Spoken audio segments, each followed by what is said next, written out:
Welcome to Inside the Firm, a podcast dedicated to small business owners and hosted by entrepreneurs, Alex Gore and Lance Cayko.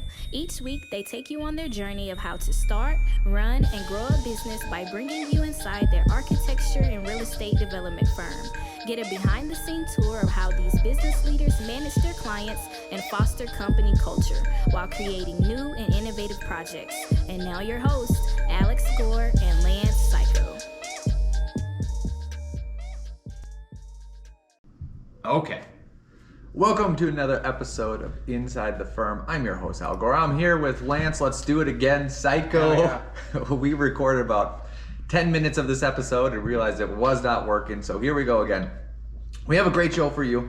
It's the title is I Studied Architecture and Wouldn't Do It Again. We're going to look at a LinkedIn articles that someone wrote, explore that. We're going to really dive into providing good employee feedback so you can be a better leader or a better employee.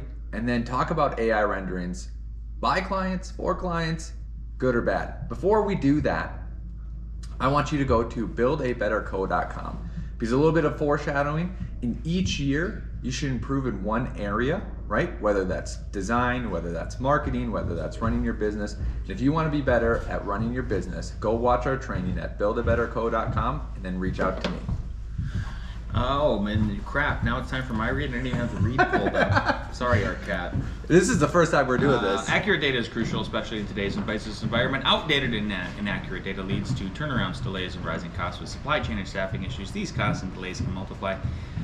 That's why a resource like ArtCat.com is so important. ArtCat works with manufacturers to keep their data up to date and accurate, and offers it to you easily, accessible, and free. Use ArtCat's powerful search engine to find out what you need and download it right there on their website, without needing to pay anything or even register. So try artcat.com today. That's arcat.com. Check it out. So Lance, as you know, I'm on the school board for our charter school. You are. And it's been a year and a half, maybe a little bit longer. And I've noticed a pattern, right? Principal's report will go out, a whole bunch of information and lines and graphs will go up and down. And then there'll be a discussion about what to do. And there's all these programs, there's all these different ways to do it. But it seems like we're always just talking about the same thing, like things going up or down a little bit. And I started to think, like, are we actually making a difference? Yeah. Right? And one thing that I noticed that's really helpful that we've done at F9 is, like, how do we get literally the whole group on the same page? And we get a book and we go through it and we talk about it. Yeah. So I researched a whole bunch of different books about improving schools. And the one I honed in on, I love the title as well, is Stop Leading and Start Building. It immediately got me with that hook, but it had a lot of great reviews. And I'm going to relate this to, the first chapter was great. Oh, so I gave it to all the leadership. People are reading it over the break, and hopefully we'll discuss it. Mission, core values, and stuff was the first chapter, and it was really good, primer on that. But the second one that I think applies to everyone in business is how to give good feedback, right? So whether you're a leader or an employee, because if you are getting feedback the wrong way, you could kind of self-assess and improve yourself, right? So how they talk about it in schools is that a principal or some leadership will come and watch a teacher, right? And they'll take a whole bunch of notes. And there's a whole bunch of different areas in a teacher that a teacher can improve just by watching the classroom, right? How are they switching between lessons? How are they providing materials to students? What are the different ways that they're teaching? People are physical learners, visual learners, auditory learners, right? Are they checking in with the students?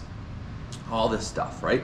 And then I'm sure their teachers have their own lingo for, like, how are teachers at classroom management? How are they good at, like, interpersonal skills? All that, and those are their domains, right? That's not our area, but they have that all set up, sure. Right? And the big thing is to get a longer perspective, right? And the longer perspective is, how do you take a beginning teacher and make them into a master teacher? And you need to accept that that's not going to happen overnight. So you need to improve a teacher in a domain up one level per year. So just pretend that there's 4 domains, whatever you want to categorize them as. Design skills, technical skills, marketing skills, leadership skills. There's 4 right there. And you could be a level 1, a level 2, a level 3, right? So all of a sudden you're at, like, That's a matrix of 12, right? 4, 8, 12. Yep. So in 12 years, if you start out at 1, you could move someone to being level 3 in all of them. Are you going to get them to a level 3 in all of them in 1 year? No. So prioritize, right? So for example, let's say you are reviewing someone and you have a whole bunch of notes for them, and it's in any one of those domains, or it's in a whole bunch of, it's across bunch of domains, right? It's like, oh, they need to be better at technical design and their leadership. Mm-hmm. Well, if they're just new, like maybe you should just focus on them understanding a building, or whatever that level is for whatever the listeners are at, right? And you can focus on those other ones after they get this. The other thing that's hard too is like, do you make lists? Do you make like lists for people of, right? Yeah. I'm a digital guy, so like I don't know if you write yours down. I think you write yours On the phone. Okay, yeah. So I use notes religiously. Yep. Yeah. And I'm sure for each person there's 5 to 15, right? Yeah. It can be hard if so what they talk about is, yes, in your review you can run through that list and that's great, right? But how do you, Lance, then look at your list before the meeting and say, okay, there's a whole list. Is there anything in that list where if everything else was the same, if they improved that one thing, it would actually help out everything else, right? So for example, let's say you are reviewing me, and you see like I'm missing stuff on sheets, like I'm not detailing things well, all that other stuff. And I can detail things well. Like let's say you're like, Al, you have that skill, like you know how things go together, right? The main thing that you might want me to improve over the whole year is, hey, you have to work on how you review your work before it's done. You talk about strategies. Maybe it's you do your work, and maybe even if you're done by noon, you sleep on it, and then you review it the next morning, whatever strategies it is. And then you as a leader, you can remember, instead of, because you're very busy, instead of always having to check over, and we do have a review process at F9, like is everything there, blah, blah, blah. But it could even be hard to remember that list of 15 things when you are reviewing them. The main thing is in 2 months, like, how's your review process? Are you reviewing your own drawings? Are you doing what you said? Are you waiting to the next day? Whatever the things are. Yeah. And that makes a focus for a whole year. Yeah. That person then, instead of them being like, oh, I need to make sure I do this small thing. I need to make sure I do this small thing. When they're doing their thing, that's the big thing in their head. And it will probably help them catch things that you can't even list down, because there's a million things that you could do slightly wrong or something like that, right? I got to jump in. Like, I wonder if it is in the first year. Let's say you have a brand new employee and they haven't worked for anybody else either, right? So you get to mold them like a ball of clay. I think maybe during the first year, what you're trying, there's like you have 2 big goals, and so I'm just trying to really speak to you with the whole. You're just trying to have one goal, like one big overarching goal that cascades down, right? That's essentially what you're saying. Per year. Yeah. Yep. And so then you keep your list, and hopefully that if you can solve that one thing, then it cascades down, and like you start checking off the things in the list. Yep. And it might not solve everything, but a bunch. Right. So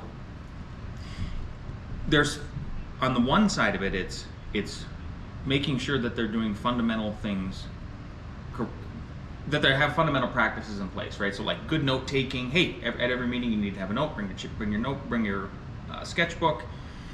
I know we have a whole onboarding idea and check sheet that then you should there's certain bookmarks and tabs that leadership has had that in place for if you need to go to Jeff, if you're permitting in this jurisdiction versus this jurisdiction, just best practices, the best practices, make sure you keep doing that.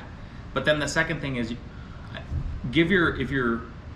I wouldn't try to, your goal within that first year is just to identify the one big thing that in their second year then they can improve on, right?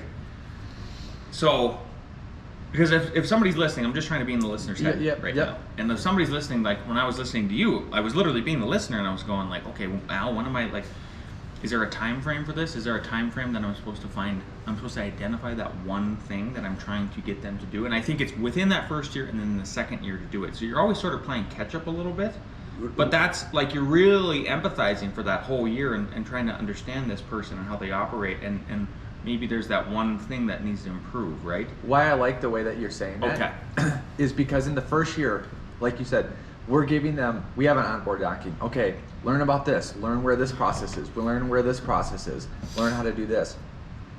We don't know. We couldn't say, hey, in this 1 year, I want you to get really good at just finding where information is. We can't say in the first year, because we haven't been through it, I want you to get really good at design. It's after that first year that you go, holy cow, they can actually really find information and they can actually do code research. I never would have guessed it.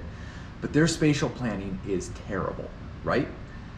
Obviously, a lot of times it's maybe the other way around, but like you don't know that until you go through that first year. So that's why it's in your review as you are reviewing them, as you are taking notes through that year, giving feedback. Then you do your overall feedback and you're like, here's the pattern.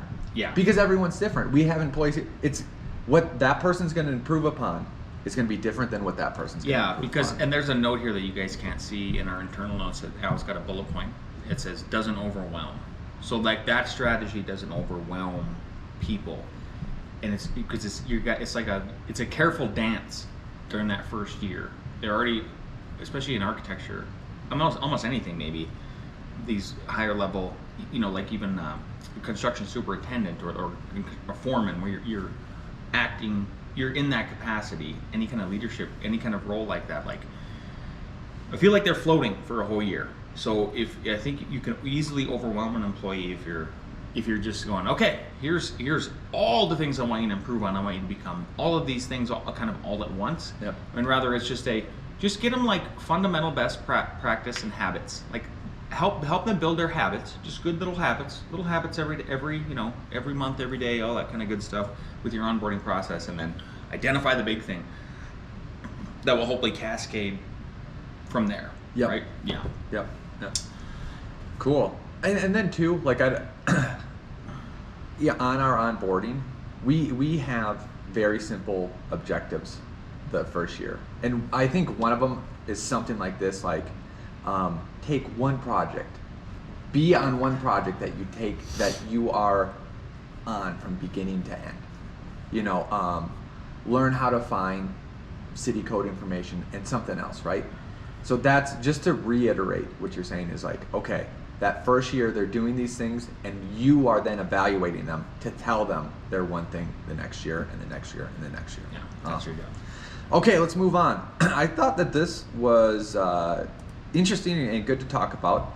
It's from Melissa Jimenez. There we go. And the big thing is, I studied architecture and I want to do it again. Lance, could you read what she wrote about it? She got a little meme here. It's very LinkedIn-y, very clickbaity, and I love that. Yeah. I still remember the first time I fell in love with architecture, the endless creativity in designing spaces, the thrill of making 3D models, the satisfaction of drawing plans. It felt like art with purpose. Developing concepts, choosing finishes, watching it all come to life on a construction site was exhilarating. It made me feel unstoppable, like I could build the world I dreamed of. But if I could go back, I wouldn't study architecture again. Why? Because nobody told me the other side of the story. In university, sleepless nights were glorified. Extreme working hours became the norm. We were taught to accept it as part of the process. Working, it didn't get better. I quickly realized that no one pays for the true value of your time and effort. Architects constantly lower their prices just to stay competitive, even when the hours we put in are far beyond what anybody could imagine. And then there's the stress. The pressure to deliver perfection is in impossible time frames, the endless juggling of expectations. I've met so many talented architects who are completely burned out when no one talks about it. We just shrug and say, that's the job. I love architecture, I love the art, the creativity, the problem solving, but I don't love the culture it's created. I wouldn't do it again. Not because I don't love designing, but because I don't believe the way the industry works is sustainable. It's time we start having honest conversations about this. Architecture is incredible, but it needs to change for the sake of people who bring its beauty to life. Wow. Did you follow her? Is that how you No, it just popped up. It was beautiful. What do you think of that? I think I want to. I'm glad you have it in the show notes because I'm going to find her and I'm going to connect with her and I'm going to. I agree with her, and I want to share with her the gal that I just had on our show. I'm so sorry, I'm forgetting this right away here. We have a lot of people on the show. Let me look it up real quick. She was just on because I think this relates exactly to why we had her on. Come on, please work. It is, she was just on, I think 2 Mondays ago, a Monday morning show. Oh my goodness, this internet. My internet has been awful. The episode is titled "Are Architects Working Too Much?" And it's Morgan Chihuaga. She's awesome. Morgan is an advocate for the opposite of this, and not even I even introduced to her. I was like, I don't even like thinking about.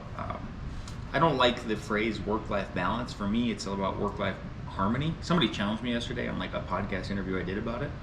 And which was good, but they go like, well, maybe that only applies, like, does that only apply to people like you, Lance, who like are passionate about your job and like your jobs and your careers and all that, because you can have some kind of harmony? But what if it's somebody who's like, and there's a lot of people that exist, probably the majority of the society, where like, I don't know, they have a job. Remember Brandon the plumber? That was like an epiphany for you, right? When that one day when you were like, yeah, what are we gonna? We were building, and we love Brandon, by the way. I'm just saying this has happened. And Al was like, how are we going to solve this problem? And Brandon goes, I don't know. I just want to do my job and go home. And I was like, oh. It was like this huge, like that's how a lot of people operate that. That's okay. And I did ask him a different question. Same result. Oh. I go, why aren't you the leader? Oh. You know what I mean? Because like he would help solve things and blah, blah, blah. He's like, because I just want to go home. That's what it was. Gotcha. Yep. Yeah. Anyway. Okay, so that's your take on it.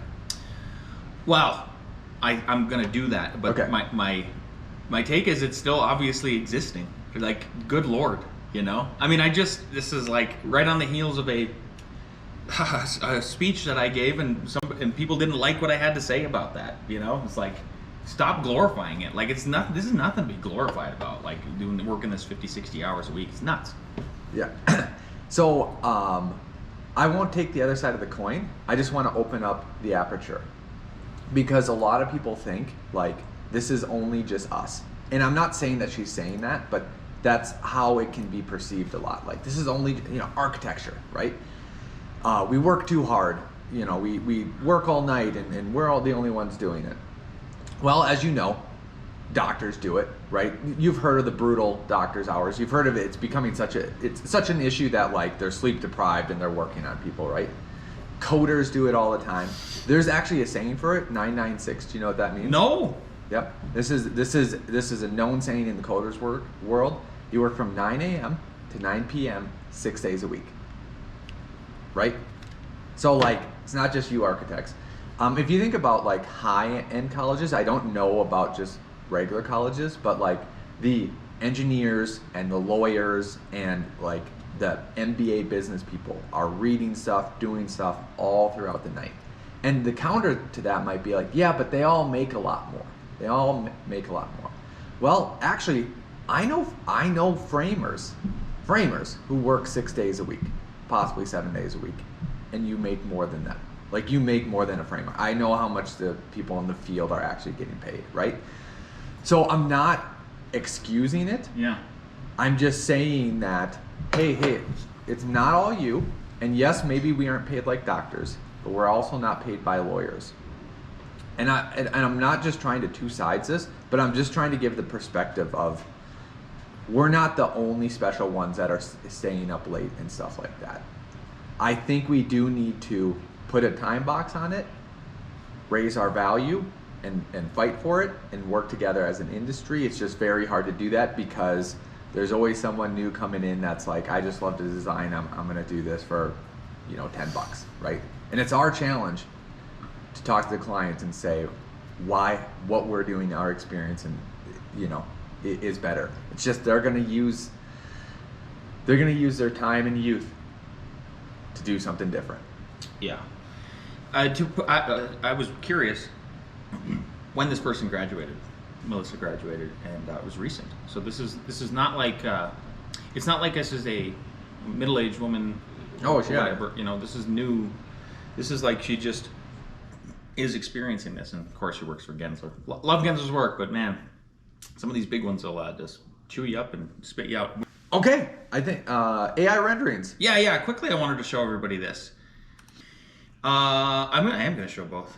Yeah. So we've had some clients come into the office lately that are doing some AI renderings, which is honestly pretty helpful for starting the design direction and everything.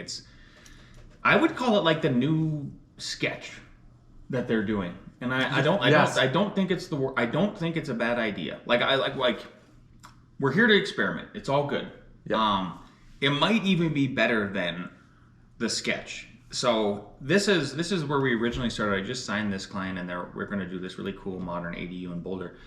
And he was coming at me with like these kind of concepts at first, but where he landed in the end, and we had to have a meeting about it. And you know what? Oh, you just got to shut this off, or it's going to bug me because I can't stand that. Where he landed was somewhere right here, which is he goes, hey, this is the best. He goes, I did like 100 iterations with ChatGPT or Midjourney or whatever. He's like, this is as close as I can get to what's in my head. And he goes, let me know. He goes, I think we should probably talk about it. And I go, oh yeah, for sure. Like I like where you're going with it. Like I think I get where you're going with this, but I don't entirely. And you know, one of the problems, so I'll just break it down for everybody, is when you're looking at this image, it's supposed to be turned 90 degrees, and the back of this box on top, is supposed to be back towards the hill. But so if AI would have got that right, then that was the only tweak. Other than that, like then we could look at this piece together that he put, and he was explaining it to me, and then everything made sense, and I could feed off of it. So I don't know. I just thought it was like you saw it, and you were like, we should talk about this or something like that. What was your reaction when you saw that, or like have you had anybody do that yet? I haven't had anyone do that. What I like about it is we've gotten everything from a sketch with literally, and I loved it too, a sun with a smiley face. Yeah, I remember that. To Excel spreadsheets of like just filling in boxes so that they can put in rooms. Like that's I feel like that's what my dad does too. Mm-hmm. And I think architects kind of joke about it, but what's great is like I've always viewed them as extremely helpful, and this just makes it even more helpful. Meaning like there is less miscommunication because you can see this and they can say yes that part, no that part, no that part, and it just makes the jumping off portion happen that much faster, right? And like you said, holy cow, where the mountain is, where the hill is, what the sizes are, there's 2 stairs in here, like all that needs to be figured out and documented. So it's not actually taking away any work we have to do. It's just getting to the solution faster. Yeah. I'm not, there you go. I'm not offended by this. I think that's what I was trying to push out of myself with this. And it's like, so if you have clients that are doing this, and I think people are just going to see, there's going to be just more of this, isn't there? Like, if anything, I felt like the collaboration between clients has gotten better because of that. Just because of this, like this option, or the fact that we're now finally all on Zoom, and we can do those kind of things. We can like, you could do just a ton with your phone and like mark things up. Very helpful. So I'm all about it. I'm hoping more people come in and show us stuff like this. But at the same time, recognize that like, well, it's a sketch. And then they go, we need you to architect the rest of it and build it and all the good stuff. Yeah. Anyway, that's what we got for you. If you like this episode and you are watching on YouTube, like, subscribe. If you're listening on iTunes, 5-star reviews, send us gifts. We'll see you next week.